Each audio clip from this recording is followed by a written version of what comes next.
Good morning to everybody. It is indeed a pleasure for me to be here to speak to you about what I refer to as best forest management practices from the point of view of the Bahamas, pine forest. Neil spoke to you about past logging history. I'm going to try to bring some best practices to this whole situation and lessons learned and the way forward. In terms of context, I will speak to you about, I will compare forest management in the 20th century versus 21st century. And then I'll really look at Andros. We did an inventory in 2013. And we'll look at what was the objective of that inventory, the methodology used, and analysis. And we'll do a comparison between the 86 inventory in the Bahamas and 2013. And then we'll go to Abaco and look at an area called Norman's Castle, or Treasure Cay area. And we did some analysis there as well to see what has happened to the forest in 2014 in comparison to previously. If you look at the past, you will see that in the Bahamas, we had Owens, Illinois, who did some operations in the Bahamas, and there was a large industry undertaken at the time. If you compare the past to the future, you'll see that we're talking more about small-scale initiatives now as opposed to large-scale operations. And in the past, we had dimensional lumber produced, and currently this time we want to produce high-quality end products. In the past, we had the forest that was exploited, where you see the logs were extracted, and you had very little standing trees remaining. Today, we want to have a forest which is quite healthy and sustainable going forward. To set the stage for sustainable forest management, we need to have a national forest estate. And so the intent of the government is to establish a national forest estate for the Bahamas on the Pine Islands initially.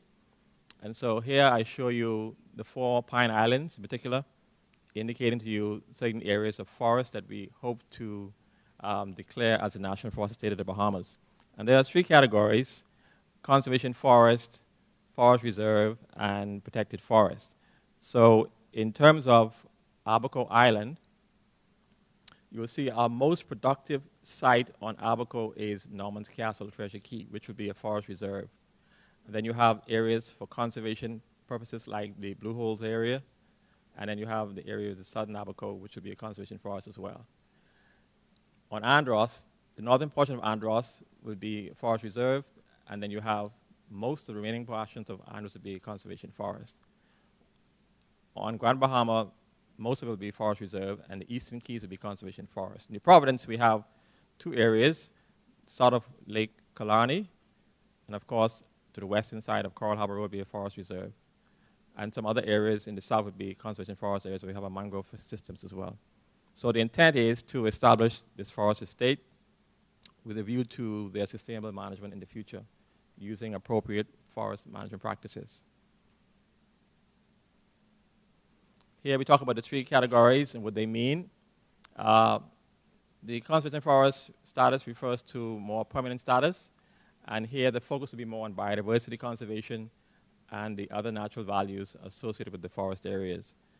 Forest reserve areas will refer to their status being very permanent, and here the focus will be more on sustainable forest management, freshwater conservation, and also whatever benefits can be accrued economically.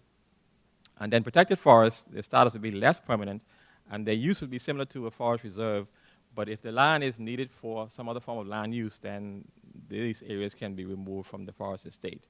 So these areas will be subject to, referred to as resolution by Parliament, where once they are enacted by the government, only Parliament can change the designation in the case of a conservation forest and a forest reserve.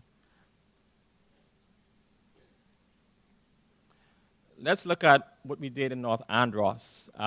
In 2013, under funding from the FAO, we had a 2-year training program funded by the FAO where we were able to train a lot of Bahamians in understanding basic forestry management. And we chose North Andros to carry out a study to see what is the state of the forest in terms of resource assessment.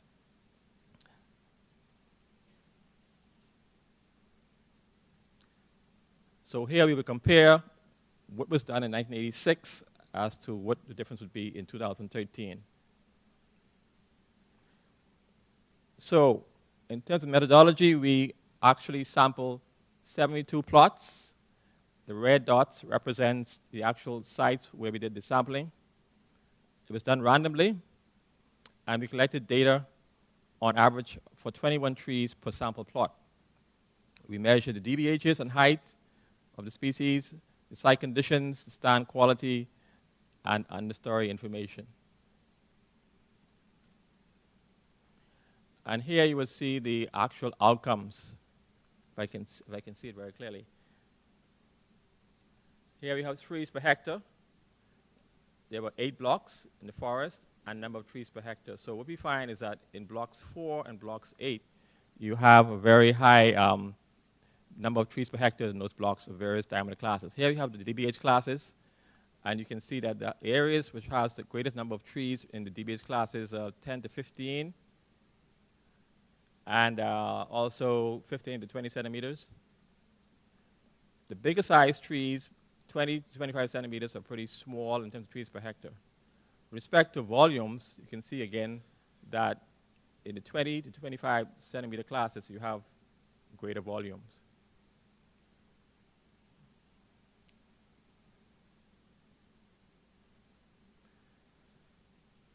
In terms of comparison between the 86 inventory and the 2013 inventory, we can see that the average DBH increased from 9.6 centimeters in 86 to 15.5 centimeters in 2013. The average height also increased from 10.6 meters to 13.3 meters. Number of trees per hectare decreased from 1,045 trees per hectare down to 822 trees per hectare. And of course, the basal area, therefore, would automatically increase from 7.8 square meters per hectare to 16.8 square meters per hectare. Graphically, it shows the results between the two periods. So you can see that number of trees per hectare decreased between the two periods. Okay, the green represents the decrease in number of trees per hectare. The average DBH obviously increased dramatically between the two periods, and the average height slightly. So we see there's more increase in the diameter of the trees as opposed to height. And of course, resulting in the basal area certainly shoots up, and naturally the stand volumes per hectare also increase between the two periods. What does this mean in terms of comparing total standing roundwood volumes between 86 data sets and 2013? You can see significant improvement in terms of what is the potential of the resource as standing between the two periods. So each log represents 10,000 cubic meters of roundwood. And if you compare the two periods in question, you can see there's significant increase in actual standing volume of pine forest in North Andros. So it has great opportunities for sustained forest management practices if the intent is to manage this area for sustainable harvesting in the future. It also shows that the main annual increment, all right, compared between 85 and 2013, shows that this figure increased to 2.3 cubic meters per hectare over this period. So what we're saying is that trees increase in increment on an annual basis, initially when they're very young, very small, and they reach an age where the increment increases to a maximum, and then at some point it starts to decline again. The current increment at that time, based on increment boring, we estimated to be 1 to 1.5 cubic meters per hectare over the course of a year. All right, so we can see, based on this data, the forest has actually performed tremendously on its own, naturally, over the course of the two periods of time. So imagine if we intervene using appropriate silvicultural practices, that we can get increased volumes at a faster rate of time. Then we compared another area in Abaco this time, in Norman's Castle. Norman's Castle area represents, on Abaco, the most productive site for forest management purposes. The trees grow faster and better in this area than anywhere else in the entire country.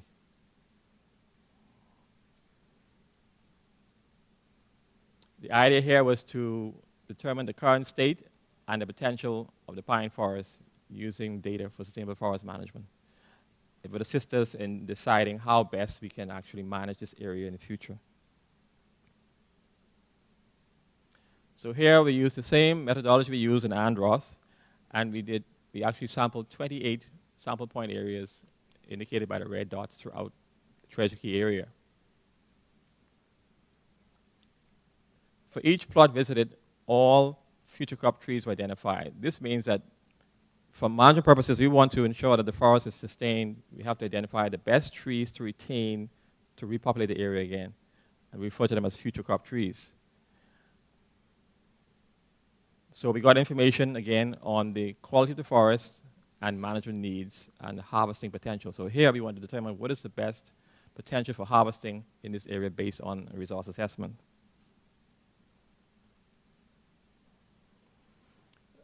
Now here is the results, if you can see it. But in essence, what we found was that in the diameter classes 30 to 35, you can harvest the entire crop. You can also harvest trees within the 15 to 20 centimeter diameter classes as well. But you harvest some of the trees in the 20 to 25 and 25 to 30 centimeter diameter classes, because this is where your most productive trees are in this area. And here you have the distribution of the actual trees in diameter classes from 5 to 10 centimeters up to 55. But in this area, we found that there was no trees in excess of 35 centimeters. All right. This also shows you what were the various, the average heights of the trees we found, the average DBHs, and the actual basal area, and the number of trees per hectare. So this is an indication of how you would want to manage an area. Once you would have collected your data sets, you can use this information to prescribe a best management practice for a particular area. And this is very, very useful.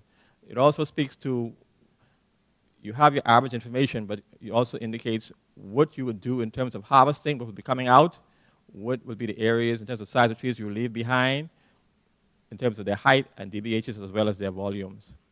So you have an area where you'll say, what is your future crop trees, volume remaining behind, the number of trees that you'll remain behind, what are you going to harvest, what are their volumes, what are their sizes, and what are you going to retain besides the future crop trees. So this picture here represents how best you would want to manage a forest stand once you would have undertaken a resource assessment exercise.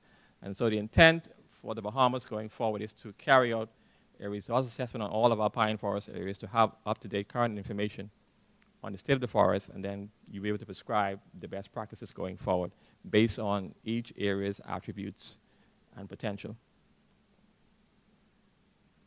Having said all of that, here is a useful tool in determining how best you can make the right decision with respect to managing natural pine forest ecosystems.